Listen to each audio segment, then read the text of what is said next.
അമ്മേത് കയ്പ് കുറച്ചിട്ടുണ്ടാക്കാൻ പറ്റില്ലേ? കയ്പയ്ക്കാന്ന് പറഞ്ഞാ അതിന്റെ കയ്പോട് കൂടി കഴിക്കണതാണ് ആരോഗ്യത്തിന് നല്ലത്. അത്രയും ഗുണങ്ങളുണ്ട് അതിന്. ഇനിയിപ്പൊ വേണമെങ്കിൽ കയ്പ് കുറച്ചിട്ടും ഉണ്ടാക്കാം. കയ്പയ്ക്ക നല്ലോണം കഴുകി ഉരുക്കെ കളഞ്ഞ് കനം കുറച്ച് ചെറിയ കഷ്ണങ്ങളാക്കി നുറുക്കുക. കുറച്ച് നാരങ്ങ നീര് പിഴിഞ്ഞ് ആവശ്യത്തിനുള്ള ഉപ്പും കൂടി ചേർത്ത് നല്ലോണം ഒന്ന് കൂട്ടി തിരുമ്പി അവിടെ വെക്കുക. അരമുറി നാളികേരം, 1/2 ടീസ്പൂൺ ജീരകം, എരിവിനാവശ്യമുള്ള പച്ചമുളക്, കുറച്ച് വെള്ളവും ചേർത്ത് ഒന്ന് അരയ്ക്കുക. അമ്മിയിലാണ് അരക്കണേച്ചാ കൂടുതൽ സ്വാദ്. 1/2 സ്പൂണ് കടുകും കൂടി ചേർത്ത് ഒന്നും കൂടി അരയ്ക്കുക. അധികം അരയരുത്. നുറുക്കി വെച്ച കയ്പയ്ക്ക നീരൊക്കെ പിഴിഞ്ഞ് കളഞ്ഞ് വെളിച്ചെണ്ണ ചൂടാക്കി അധികം മുരിയാണ്ട് വറുത്തെടുക്കുക. ആ വെളിച്ചെണ്ണയിൽ തന്നെ കടുകും മുളകും കറിവേപ്പിലയും കൂടി വറുത്തിടുക. വറുത്ത് വെച്ച കയ്പയ്ക്ക ഈ അരപ്പിലേക്ക് ചേർക്കുക.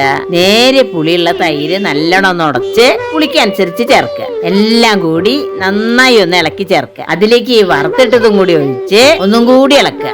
ഇനി കൂട്ടി നോക്കിയിട്ട് പറയോ കയ്പുണ്ടോ ഇല്ലേന്നുള്ളത്.